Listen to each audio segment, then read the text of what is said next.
सदाचार की व्याख्या।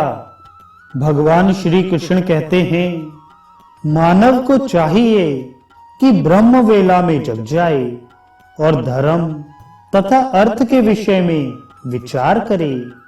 कभी भी ब्राह्मण, अग्नि, गौ तथा सूर्य के सम्मुख मल मूत्र का उत्सर्जन नहीं करना चाहिए। दिन में उत्तराभिमुख और रात्रि में दक्षिणाभिमुख होकर मल मूत्र का विसर्जन करना चाहिए। प्रातः काल नित्य क्रिया से निवृत्त हो आचमन के अनंतर समाहित होकर प्रातः संध्या करनी चाहिए। इसी प्रकार वाणी पर नियंत्रण कर मौन होकर सायं संध्या करे।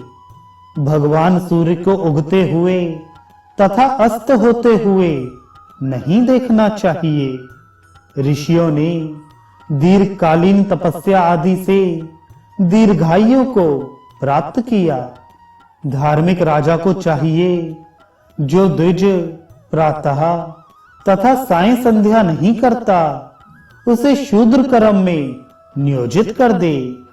मूत्र पुरुष में यदि वेग हो जाए या कोई बाधा उपस्थित हो जाए तो उस समय विधि एवं नियम की उपेक्षा ना करे। पृथ्वी को तृणों से तथा सिर को वस्त्र से आच्छादित कर मल त्याग करना चाहिए। ग्राम, आश्रम, तीर्थ, क्षेत्र, मार्ग, जुते खेत, गोष्ठ और गौओं के मार्ग आदि स्थानों में मूत्रादि का परित्याग नहीं करना चाहिए। जल के अंदर की, आश्रम आदि की, वल्मीक की, चूहों के बिल की तथा शौच से बची इन 5 प्रकार की मिट्टियों का शौच आदि में प्रयोग ना करे। देवताओं आदि की पूजा, गुरुओं का अभिवादन तथा भोजन आदि क्रियाएं आचमन करने के अनंतर करनी चाहिए। फेन रहित सुगंधित निर्मल जल से पूर्व या उत्तराभिमुख हो आचमन करना चाहिए। विद्वानों को धर्म, अर्थ तथा काम के कार्यों को करना चाहिए। धर्म, अर्थ तथा काम स्थिर वर्ग के संपादन से गृहस्थ को ऐहिक और पारलौकिक सिद्धि प्राप्त होती है। बुद्धिमान व्यक्ति को अपने न्यायोपार्जित द्रव्य के एक भाग से परलोक संबंधी पुण्य कर्मों का संपादन करना चाहिए। एक भाग का संचय करे और आधे अर्थात 2 भाग का भोजन, व्यवहार तथा नित्य नैमित्तिक कार्यों में व्यय करे।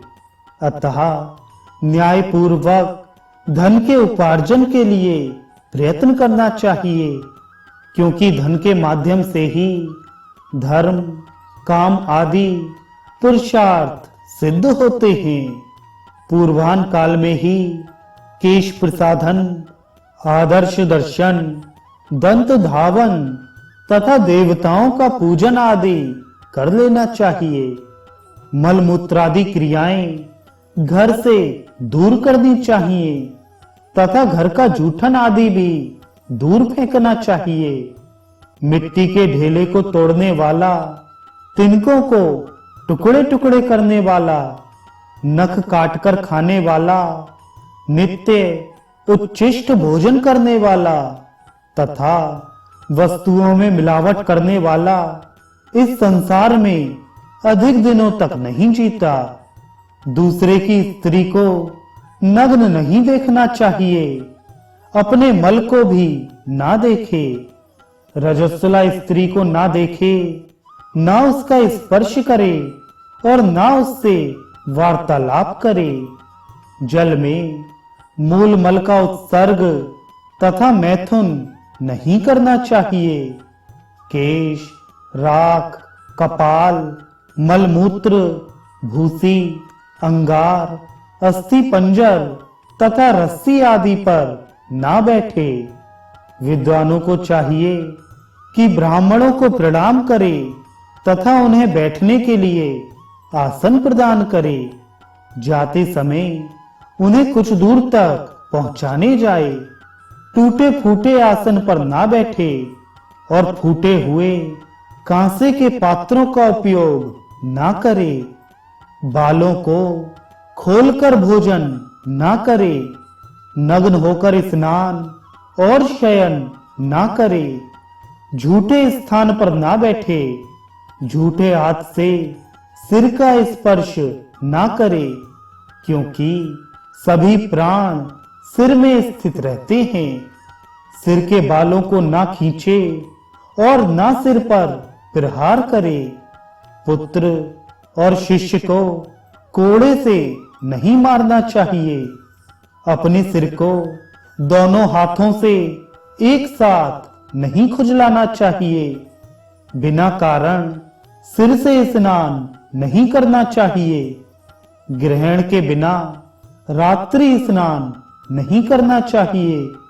भोजन के अनंतर तथा अथाह जल में डुबकी लगाकर स्नान नहीं करना चाहिए। स्नान करने के बाद तेल नहीं लगाना चाहिए।